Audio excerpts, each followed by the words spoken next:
Chemistry का तीसरा chapter chemical bonding. Chemical bonding में आखिरी टॉपिक हम पढ़ रहे हैं बॉन्ड कैरेक्टरिस्टिक्स।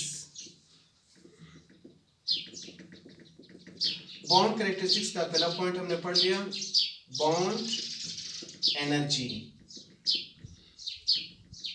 और सेकंड अभी हम पढ़ रहे हैं बॉन्ड लेंथ। बॉन्ड लेंथ को जनरली हमने पढ़ लिया, इसके फैक्टर्स हम पढ़ेंगे कि कौन से फैक्टर्स जिसका इफेक्ट होता है बॉन्ड लेंथ पे।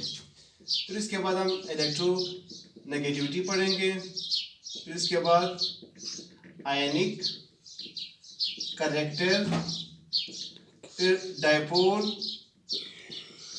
मोमेंट, और आखिरी टॉपिक जो है इफेक्ट्स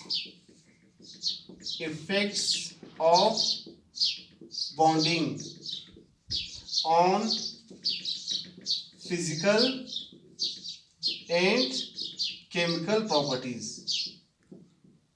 तो ये चैप्टर का आखिरी टॉपिक होगा। तो हम पढ़ रहे हैं बॉन्ड लेंथ, वो कौन से फैक्टर्स होते हैं जिसका इफेक्ट होता है बॉन्ड लेंथ पे। तो फैक्टर्स अफेक्टिंग बॉन्ड लेंथ, पहला जो फैक्टर है एटॉमिक साइज है। फॉर एग्जाम्पल यहाँ पे एटॉमिक साइज, हाइड्रोजन का एटॉमिक साइज कम है। जब एटॉमिक साइज कम है,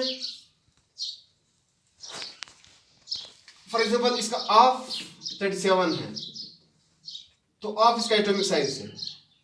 तो एटॉमिक साइज जब कम है, उसका बॉन्ड लेंथ भी कम है। कार्बन का एटॉमिक साइज ज्यादा है एज कम्पेयर टू हाइड्रोजन, तो इसका बॉन्ड लेंथ और ज्यादा हो जाता है।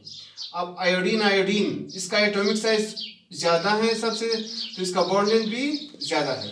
तो फॉर एग्जांपल अगर एक एटम है जिस तरह हाइड्रोजन, जब ये ओवरलैप हो जाते हैं तो दोनों के न्यूक्लियस के दरमियान जो डिस्टेंस है वो कम है, कितना है 74 है।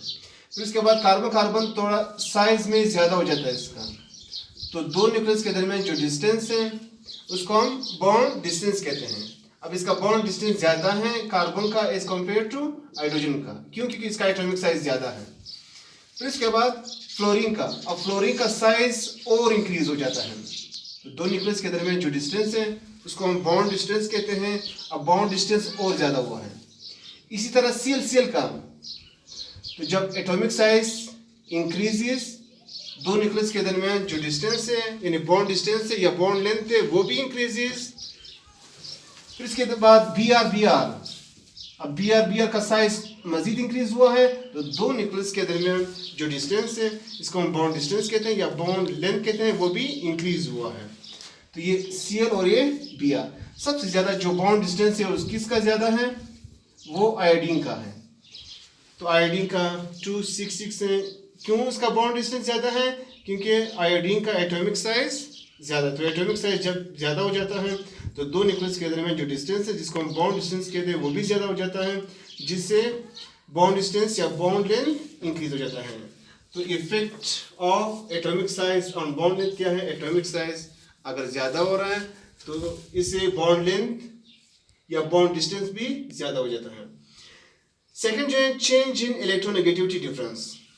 फॉर एग्जाम्पल हमारे साथ HF है, HCl, HBr और HI। अब इसके दरमियान जो इलेक्ट्रोनेगेटिविटी डिफरेंस है, इलेक्ट्रोनेगेटिविटी डिफरेंस जिस तरह फ्लोरीन का हमें मालूम है 3.98 है और H का 2.20 है। Cl का जो इलेक्ट्रोनेगेटिविटी है वो 3 है, हाइड्रोजन का 2.20 है, हाइड्रोजन का 2.20 है, हाइड्रोजन का 2.20 है, Br का 2.96 है और आयोडीन का 2.56 है। अब यहाँ पे जो इलेक्ट्रोनेगेटिविटी डिफरेंस है 3.98 है, दोनों का डिफरेंस कितना है 2.20, तो ये 8 से 1 पॉइंट, इन दोनों का जो इलेक्ट्रोनेगेटिविटी डिफरेंस है H और F का 1.78 है। अब यहाँ पे जो इलेक्ट्रोनेगेटिविटी डिफरेंस है Cl का 3 है और हाइड्रोजन का 2.20 है, तो दोनों के दरमियान जो डिफरेंस है 0.80 है।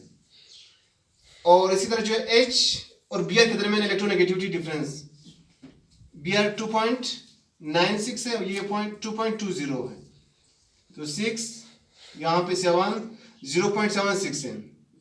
H और Br के दरमियान जो इलेक्ट्रोनेगेटिविटी डिफरेंस है 0.76 है, और हाइड्रोजन और आयोडीन के दरमियान जो इलेक्ट्रोनेगेटिविटी डिफरेंस है 2.56, तो आयोडीन का है, H का 2.20 है, 6 और ये 3, तो दोनों के दरमियान 0.36 है। अब इलेक्ट्रोनेगेटिविटी डिफरेंस जितना ज्यादा हो उतना ज्यादा आयनिक करेक्टर इसमें है, यानी इसमें आयनिक करेक्टर यानी पार्शियल नेगेटिव हो जाता है, ये पार्शियल पॉजिटिव, ये पार्शियल नेगेटिव और ये पार्शियल पॉजिटिव, पार्शियल नेगेटिव और ये पार्शियल पॉजिटिव, पार्शियल नेगेटिव और ये पार्शियल पॉजिटिव।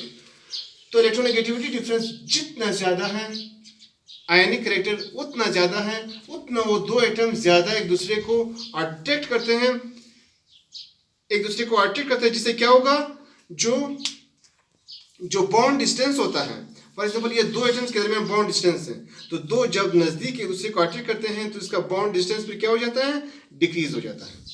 तो इलेक्ट्रोनेगेटिविटी डिफरेंस जितना ज्यादा हो उतने ज्यादा आयनिक करेक्टर हो जाता है, एक दूसरे को अट्रैक्ट करते हैं, बॉन्ड डिस्टेंस डिक्रीज हो जाता है। और यहाँ पे H और I के दरमियान इलेक्ट्रोनेगेटिविटी डिफरेंस कम है, ये कम पोलराइज हो जाता है, कम आयनिक करेक्टर हो जाता है, तो एक दूसरे को ज्यादा अट्रैक्ट नहीं करते, तो इसका बॉन्ड डिस्टेंस फिर ज्यादा है। तो इलेक्ट्रोनेगेटिविटी डिफरेंस और आखिरी जो इफेक्ट होता है types of hybridization. Hybridization already हमने पढ़ लिया, पहला hybridization sp3 hybridization, sp2 hybridization और sp हाइब्रिडाइजेशन। ये कार्बन कार्बन सिंगल बॉन्ड में है, कार्बन कार्बन डबल बॉन्ड में है, और sp hybridization carbon carbon triple bond में है। अब यहाँ पे s करेक्टर कितना है, 33% है, बल्कि यहाँ पे 25% है। S करेक्टर यहाँ पे 33% है और यहाँ पे S करेक्टर 50% है। तो S करेक्टर जितना ज्यादा हो जाता है उसका परसेंटेज, उतना ज्यादा जो है एक दूसरे से ये अट्रैक्ट करते हैं, नजदीक आ जाते हैं, बॉन्ड डिस्टेंस डिक्रीजेस। तो यहाँ पे बॉन्ड डिस्टेंस 154 है और यहाँ पे बॉन्ड डिस्टेंस 133 है, यहाँ पे बॉन्ड डिस्टेंस 120 पिकोमीटर है। तो एस करेक्टर जितना ज्यादा हो जाता है उतना बॉन्ड डिस्टेंस डिक्रीज हो जाता है। तो कार्बन कार्बन सिंगल बॉन्ड में एक बॉन्ड ओवरलैप हो जाते हैं, डबल बॉन्ड में दो बॉन्ड्स ओवरलैप हो जाते हैं, बॉन्ड डिस्टेंस मजीद डिक्रीजेस, और ट्रिपल बॉन्ड में एक और बॉन्ड हो जाता है, ओवरलैपिंग हो जाता है, बॉन्ड डिस्टेंस मजीद डिक्रीजेस। तो ये तीन फैक्टर्स हैं जिसका इफेक्ट होता है बॉन्ड लेंथ में।